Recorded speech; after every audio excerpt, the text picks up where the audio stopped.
Direct কি ঠিকভাবে হয় ভাই? অবশ্যই হয়। ওই আস্তে চান ওটু কি বলেন না এটা একটু বলবো না। ঈদের হাজারে 18,000 টাকা বরাদ্দ হয়েছে। এই যে ঈদ দেশে এগুলো মনে করেন ভাইয়া 7,000 টাকাও হাজার না।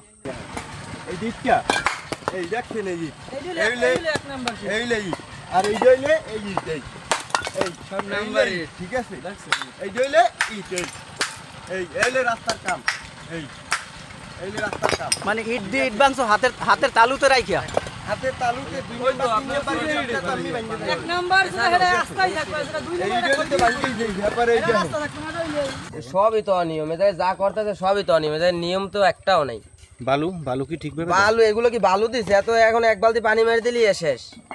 এগুলো কি বালু দিছে? রাস্তা তো খরেই নেই, রাস্তা কোনো রকম ফুটবল দিতে হইবে রাস্তা উঁচুটা সমান করে কোনো রকম মারি দিতেছে, রাস্তা কোনো কাজই তো হইতেছে না। এটা কোনো কাজ, রাস্তা কোনো খোরার ভিতরে নাই, কিছু নাই, আর ডাববে যাইবে কোনো গাড়ি চলতে পারবে না, মানুষই ঠিক মতন চলতে পারবে না। তারপর তো আর কি কইতে হবে? এদিকে আমরা আজকে যে ডায়ার যুগ, এই যে গাড়িগুলো ঢুকতে আছে, গাড়িগুলো ঢুকলে রাস্তা থাকবে। তারপর এই যে এই জায়গাতে যেছে এত বৃষ্টি পড়লেই শেষ, এই জায়গায় জীবনে ঠিক হয়ে জায়গা, এই জায়গাটা দেখান না, এই যে এই জায়গাটা করছে, এই জায়গাটা কি দিয়েছে, জায়গাটা একসা মারি কেটে দিয়েছে ঠিক মতন, এত যাইবো গা বৃষ্টির সাথে সাথে। আরে অত লই নহলে যেটা নাম্বার ছিল এটাও তো ভাঙি যাইছে। আর কোন নাম্বারই হইছে চুলোর মারি লইছে কত জানি এই যে আর ভাঙি ওরে ভাই বাড়ির মাটি ডাইরেক্ট এই পাল করে দেখছেন এই পাল করে এক নাম্বার ইট ভাঙতো আতে খবর লই যাবি খবর পাল ছড় ভাই এটা কি ঈদ কম এই আপনার রাস্তা হাজারে বরাদ্দ হইছে 18,000 টাকা করিয়া। মানে হাজারে ঈদের হাজারে 18,000 টাকা বরাদ্দ হইছে। এই যে ঈদ দেশে এগুলো মনে করেন ভাইয়া 7,000 টাকাও হাজার না।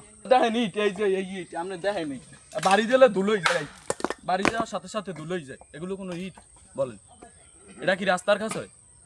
কোনো নাম্বারে আইছে আপনার ওই মনে হয় যে 3 নাম্বার হইবে না, হালা পাল্লাকে যায় ভাঙ্গিয়ে সব ঘুরিয়ে গাড়িতেও থাই অর্ধেক কি দেয় ইট দেয় না দাও ভালো, কাঁচা রাস্তা ভালো। আর থেকে মাটিও তো ঠিক মতন গাড়ি নেই, অল্প একটু খাউজেই পাশে দিতেছে আর বালি দিয়ে অল্প পাতলা বালি দিয়ে যাইতে আছে, আর কি রাস্তা যায়। আপনার ওই যে গাছের গাড়ি যাইবে বোঝাইর গাড়ি এটা ভিজাইবে, রাস্তা ভালো হয় না না রাস্তার মধ্যে পড়ে। এর থেকে মাটির রাস্তা ভালো ইয়ালে আমরা চলতাম, কাদা লাগবে না পায়।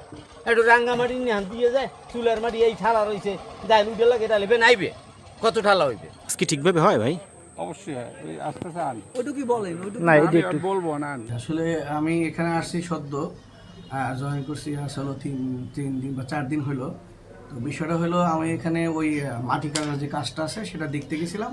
তো তাদেরকে মাটি কাটার কথা বলা হয়েছে, তাদেরকে বিষয়টা বলা হয়েছে যে আপনারা কাজ যখন শুরু করেন বা কাজ শুরু করার আগে আমাদের একটু জানানোর জন্য। তো আমরা সেটা সরজমিনে দেখতে গেছিলাম, সেখানে কাজের যে মান আছে সেই মান অনুযায়ী আমরা কাজ দেখে আসছি।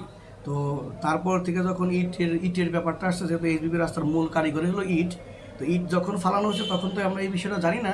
আমি বিভিন্ন সংবাদ মাধ্যম বলেন অথবা ফেসবুকে বলেন আমরা একটা অভিযোগ শুনছি, অভিযোগটা হলো নিম্নমানের ইট ব্যবহার করা হচ্ছে। তো আমরা এটা গতকাল জানতে পারছি। তো আমরা ঠিকাদারকে বলা হয়েছে যে আমরা এই বিষয়ের উপরে একটা তদন্ত সাপেক্ষে একটা আইনানুগ ব্যবস্থা আমরা নেব।